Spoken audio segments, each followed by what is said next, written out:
स्वागत है क्लास 8 के मैथ्स में chapter number 3 understanding quadratics. Last video में हमने देखा बेसिक कॉन्सेप्ट और इस वीडियो में हम देखेंगे एक्सरसाइज 3.1। तो शुरू करते हैं। तो हम देखते हैं फर्स्ट क्वेश्चन। क्वेश्चन है given here are some figures. यहाँ पर कुछ फिगर्स दिए हुए हैं। Classify each of them on the basis of the following. हमें कुछ क्राइटेरिया दिए हुए हैं और इन क्राइटेरिया के बेसिस पर हमें इन फिगर्स को क्लासिफाई करना है। क्लासिफाई करने का मतलब जो ग्रुप है उनका दिया हुआ उस ग्रुप में उन्हें रखना है।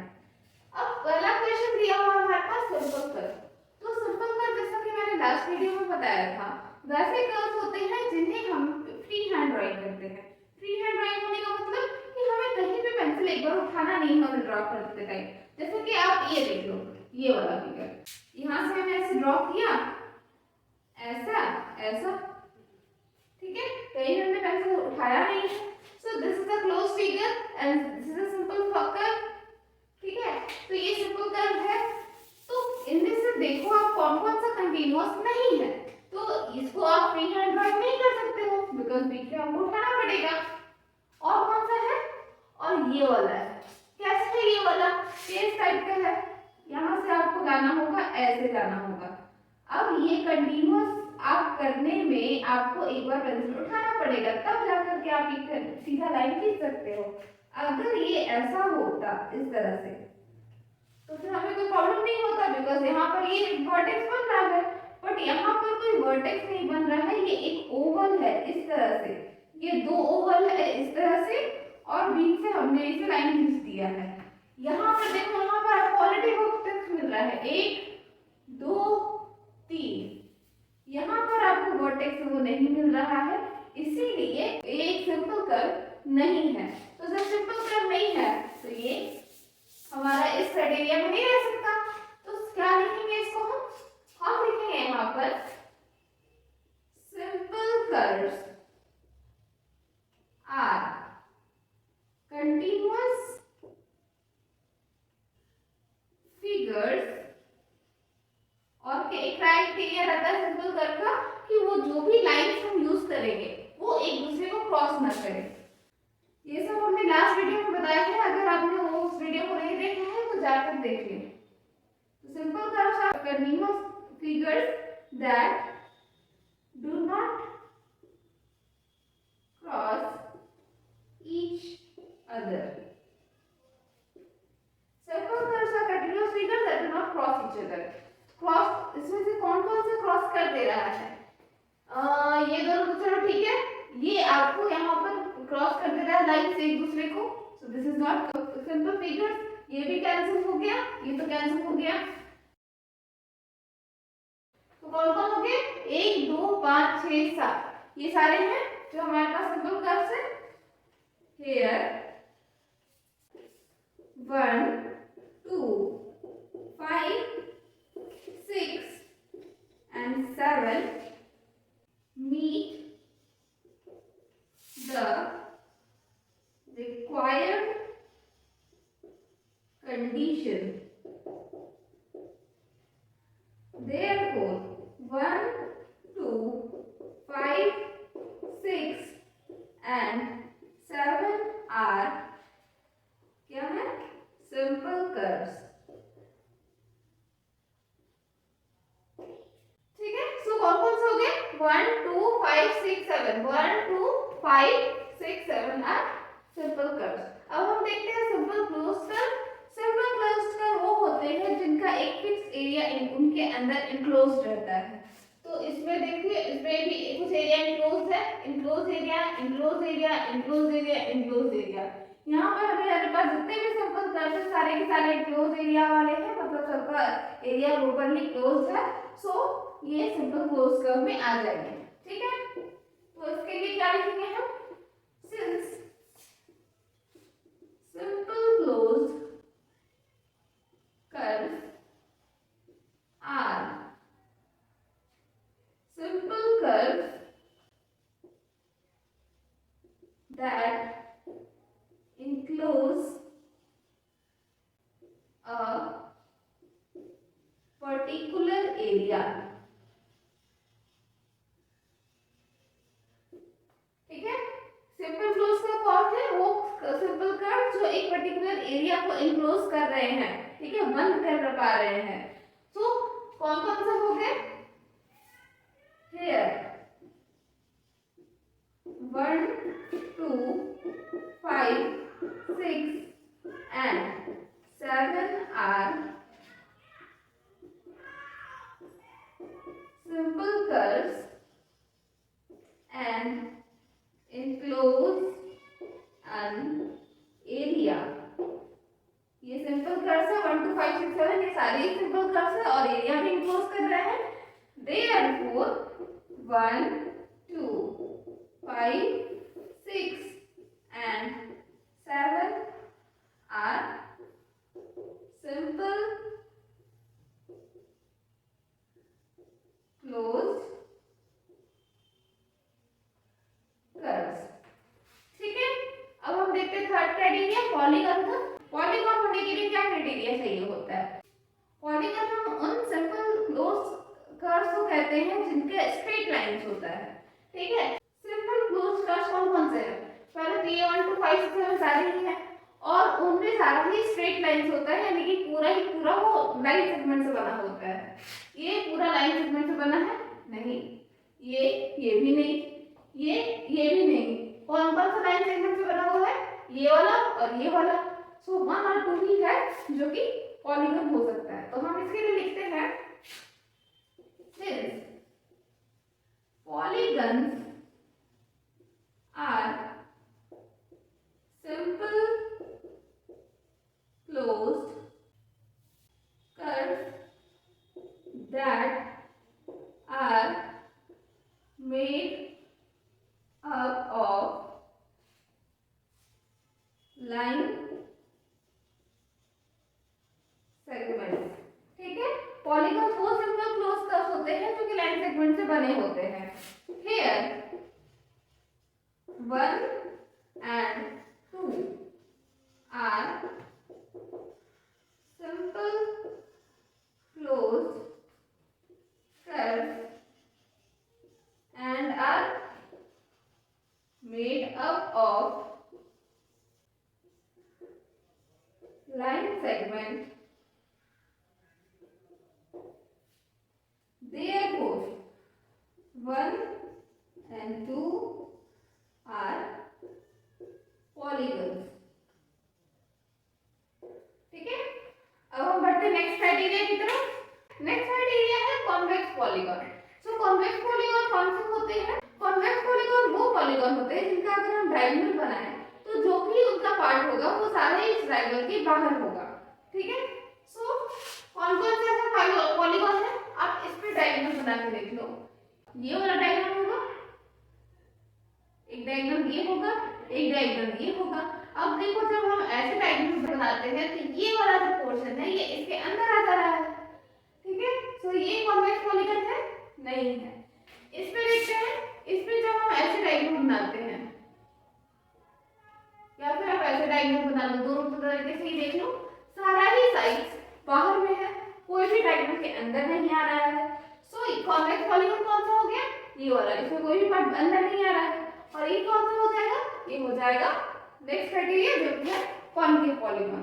ठीक है, तो लिखते हैं सिंस कॉन्वेक्स पॉलीगन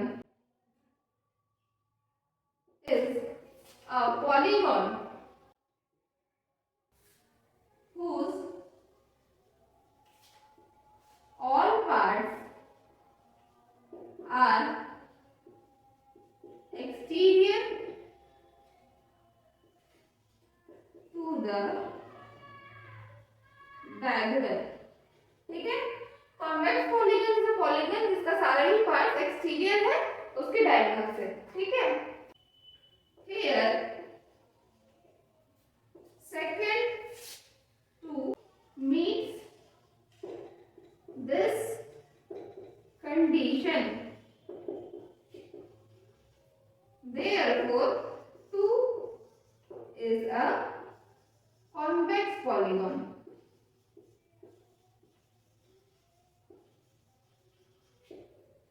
ठीक है, अब हम देखते हैं next concave polygon.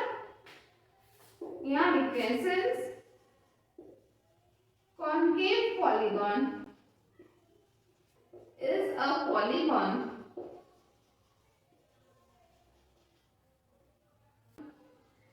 one of whose part lies interior to the diagonal। ठीक है, कॉन्केव पॉलीगॉन वैसे पॉलीगॉन है जिसका कम से कम एक पार्ट डायगोनल के अंदर आता है। ठीक है, here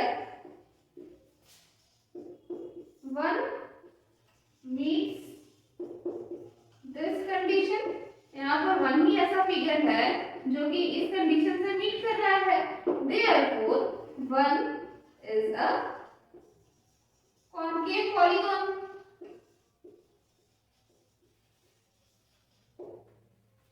ठीक है, अब हम बढ़ते हैं नेक्स्ट क्वेश्चन की तरफ।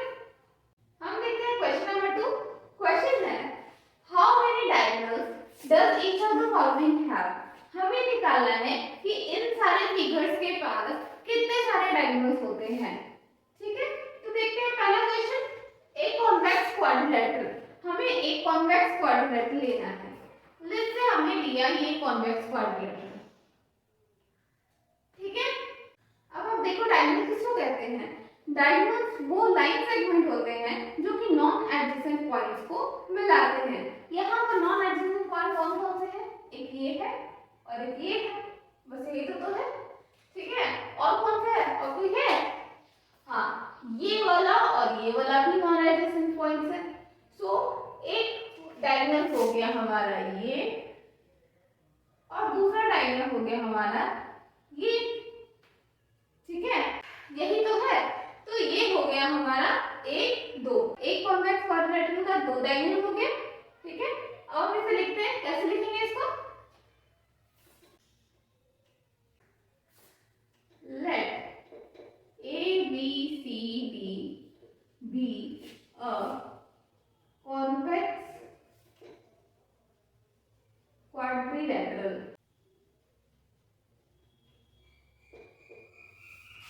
ये A B C D एक कॉन्वेक्स क्वाड्रिलेटरल है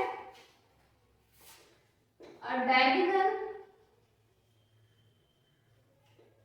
is a line segment joining two non-adjacent vertices। Diagonal ऐसा लाइन सेगमेंट होता है जो कि दो नॉन एडजेसेंट वर्टिसेस को मिलाता है। ठीक है, here B and D are non adjacent vertices and A and C are non adjacent vertices।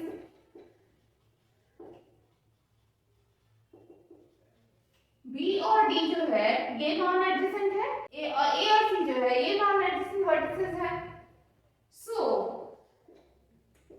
Line segment BD and line segment AC, ठीक है, आर टू डायगोनल्स। Therefore ये AC और BD यही दोनों तो दो डायगोनल्स है। Therefore a convex quadrilateral has two diagonals। एक कॉन्वेक्स क्वाड्रिलेटरल के पास दो डायगोनल्स होते हैं। ठीक है, अब हम आते हैं नेक्स्ट क्वेश्चन पे। नेक्स्ट है रेगुलर हेक्सागोन। एक रेगुलर हेक्सागोन में कितने डायगोनल्स होते हैं हमें ये निकालना है। ठीक है, तो हम बनाते हैं एक रेगुलर हेक्सागोन, यहाँ बना लेते हैं।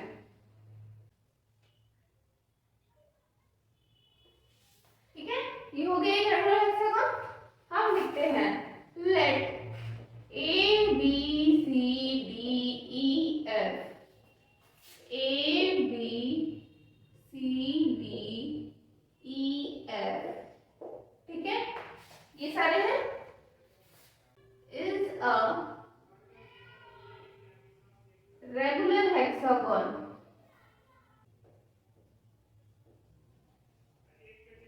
हमने माना A, B, C, D, E, F एक रेगुलर हेक्सागोन है. तो इस बार डायगोनल क्या होता है? Diagonal is a line segment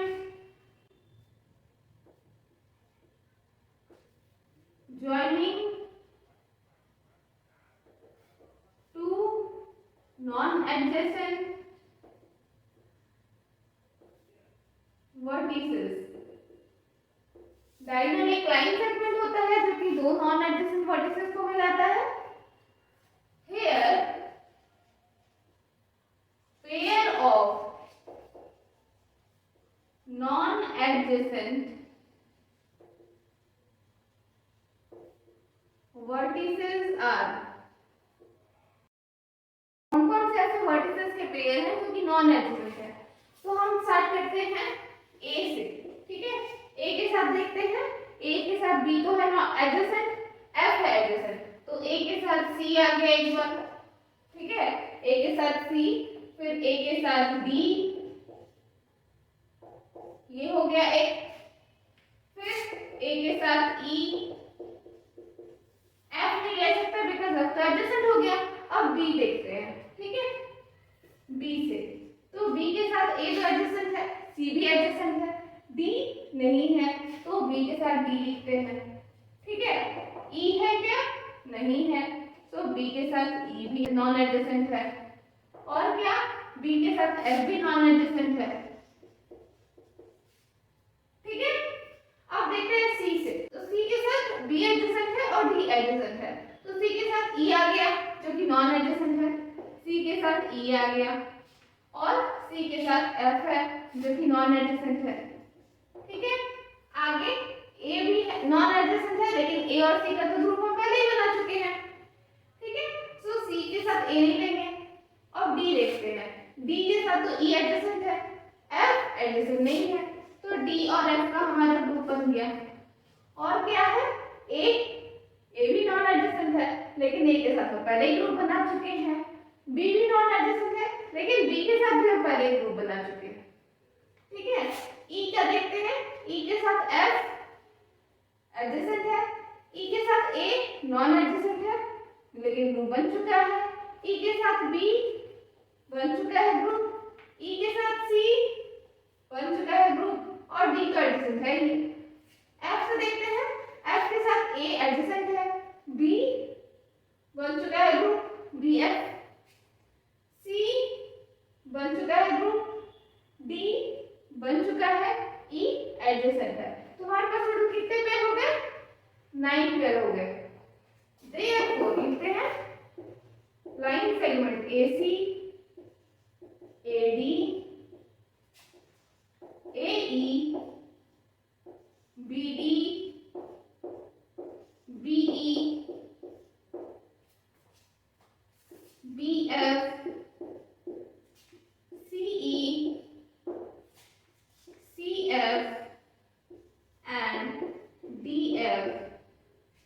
ठीक है, आर 9 डायगोनल्स. ठीक है, लाइन सेगमेंट AC, ठीक है, AD, AE, BD, BE, PF, CF, CE और DF. ठीक है, यही है वो 9 लाइन सेगमेंट्स जो कि डायगोनल्स बना रहे हैं. Therefore, a regular hexagon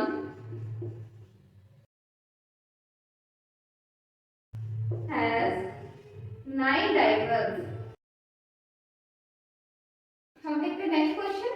next question में है एक ट्रायंगल, ठीक है। सो हम मानते हैं let A B C be a triangle.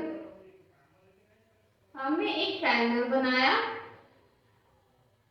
इसे नाम दिया ए बी सी, ठीक है। अब आगे ये लिख सकते हैं अ diagonal is a line segment joining non-adjacent vertices, ठीक है।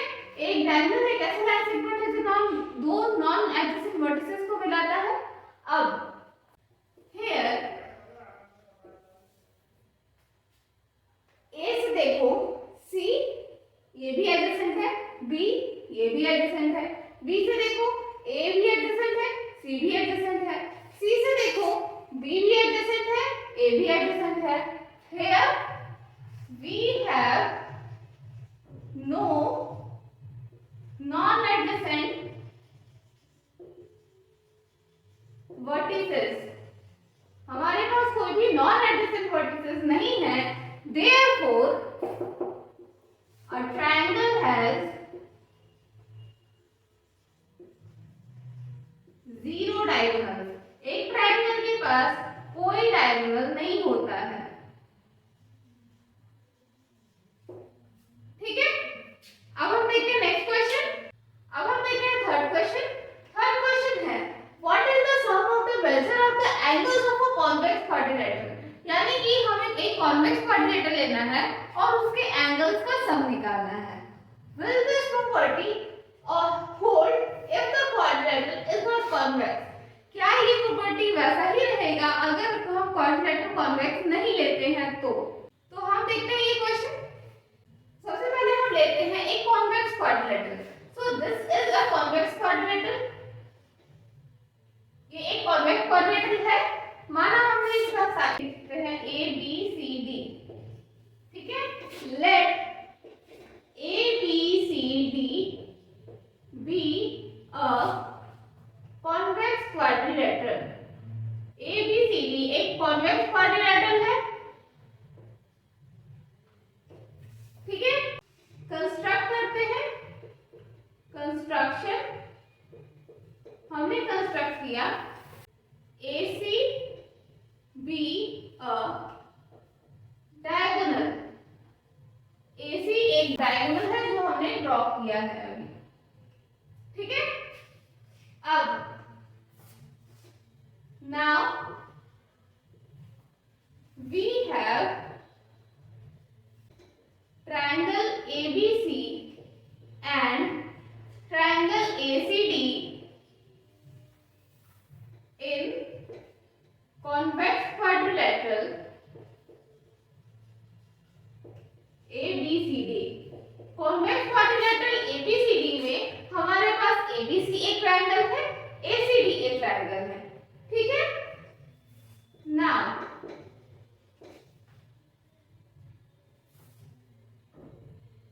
Angle AB divided into angle 1 and angle 2। हमने माना कि एंगल A जो है ये 1 और एंगल 2 में डिवाइडेड है, ये हो गया एंगल 1 और ये हो गया angle 2। Therefore angle 1 plus angle 2 will be equal to angle A। देख सकते हो आप यहाँ पर, इसे हमने माना इक्वेशन नंबर 1, ठीक है। Next angle CB divided into angle 3 and angle 4, ठीक है। Therefore angle 3 plus angle 4 is equal to angle C, ठीक है। एंगल 3 एंगल 4, ठीक है, ये हो गया। अब इन ट्रायंगल ABC ट्रायंगल में हमारे पास क्या क्या एंगल्स हैं? हमारे पास एंगल्स हैं angle 1 plus angle B plus angle 3 is equal to 180 degree. Reason क्या है? Angle sum property of triangle.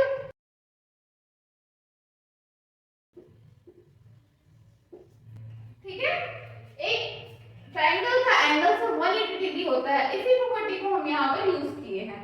ठीक है, इसे हम मान रहे हैं इक्वेशन नंबर 3। ओके, अब इन ट्रायंगल ACD, ACD में हम देखते हैं, ACD में हमारे पास क्या क्या है हमारे पास angle 2 plus angle D plus angle 4 is equal to 180 degree. ये हम मानते हैं फोर्थ इक्वेशन और इसे वही देते हैं angle sum property of a triangle.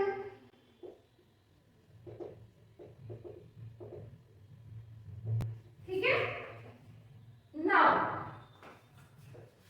Adding equations 3 and 4, third और फोर्थ को हम ऐड करते हैं तो हमारे पास हो जाएगा angle 1 plus angle B plus angle 3 plus angle 2 plus angle D plus angle 4 is equal to 180 degree plus 180 degree. ठीक है, यही है हमारे पास। अब देखो हम ग्रुप करते हैं एंगल 1 प्लस एंगल 2 को एक साथ, फिर रखते हैं एंगल B को, फिर ग्रुप करते हैं एंगल 3 और एंगल 4 को एक साथ और फिर लेते हैं एंगल D। अब देखो ये इक्वल हो जाएगा 180 degree plus 180 degree that is 360 degree. ठीक है, अब 1 प्लस 2 एंगल क्या है? Angle A plus angle B plus angle 3 plus angle 4 है angle C plus angle D is equal to 360 degree. Reason क्या देंगे? यूजिंग इक्वेशंस 1 एंड 2, हमने इक्वेशन 1 और इक्वेशन 2 को यूज किया है तो क्या हो गया? Angle A plus angle B plus angle C plus angle D मिला करके 360 degree. Therefore, sum of the measures of the angles of a quadrilateral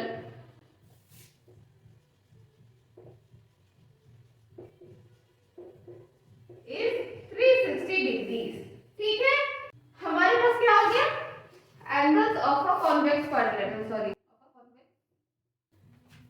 हमारे पास angles of a convex quadrilateral का मेजर्स आ गया सब 360 डिग्री। ठीक है, अब हम इसी तरह चेक कर लेंगे कॉन्केव क्वाड्रिलेटरल के लिए। जैसा कि क्वेश्चन में दिया हुआ है ऐसा क्वाड्रिलेटरल के लिए देखना है जो कि कॉन्वेक्स नहीं है, तो जो कॉन्वेक्स नहीं है वो कॉन्केव होगा। ठीक है, तो हम देखते हैं कॉन्केव क्वाड्रिलेटरल के लिए। Let PQRS be a concave quadrilateral।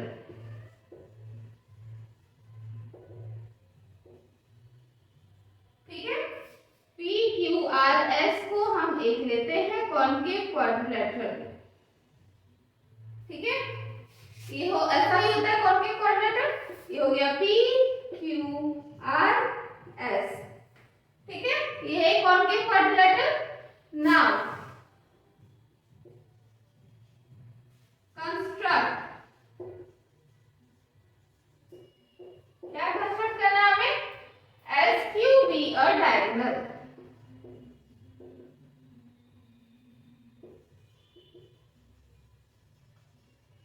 हमने SQ को एक डायगोनल माना।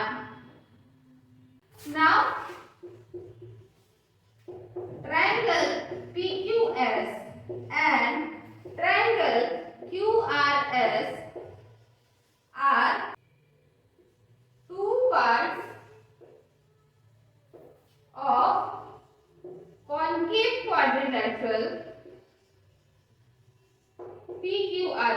PQRS क्वाड्रिलेटरल का दो पार्ट हो गया, PQS ट्रायंगल और QRS ट्रायंगल।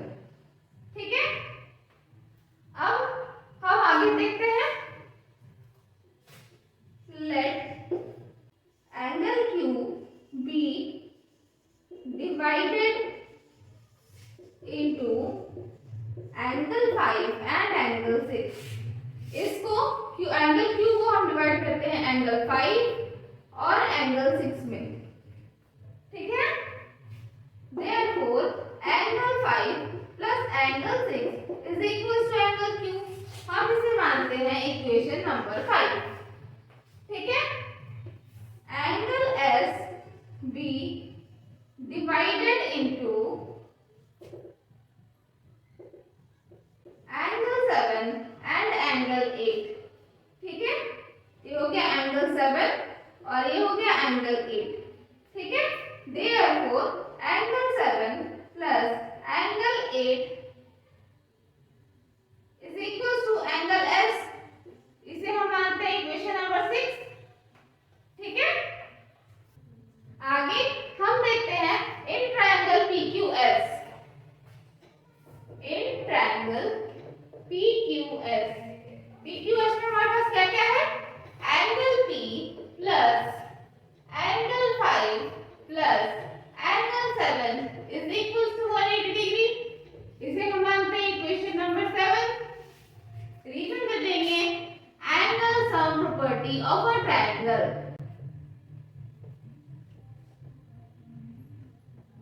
ठीक है, अब हम देखते हैं इन ट्रायंगल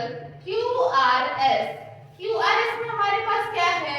हमारे पास है angle 6 plus angle R plus angle 8 is equal to 180 degree. इसे हम मानते हैं इक्वेशन नंबर 8 और रीजन दे देते हैं वही angle sum property of a triangle.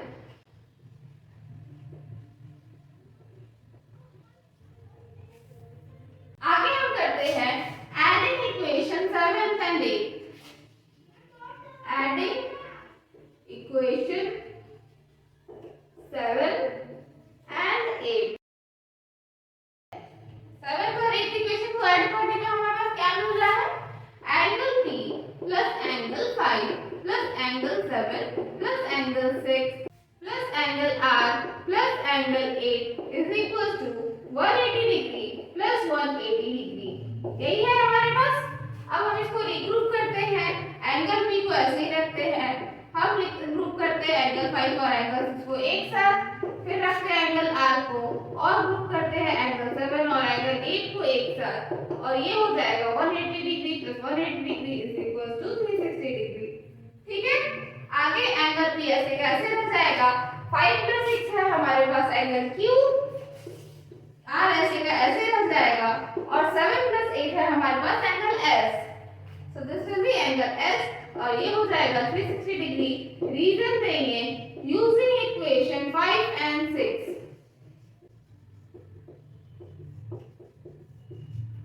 Angle P plus angle Q plus angle R plus angle S, यही तो है ना PQRS का एंगल, और इन सब का मेजर मिला करके हमारे पास है 360 डिग्री। देयरफॉर यस, आंसर हमारा है yes, the property will hold.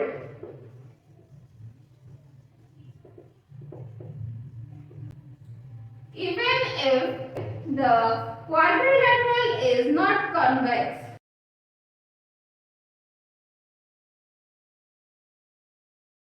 Quadrilateral नहीं रहेगा तब भी सारे एंगल्स का सम हमेशा 360 डिग्री ही आएगा एक क्वाड्रिलेटरल।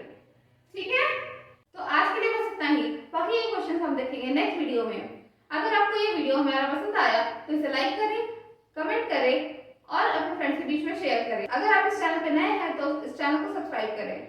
आज के लिए इतना ही। Thank you.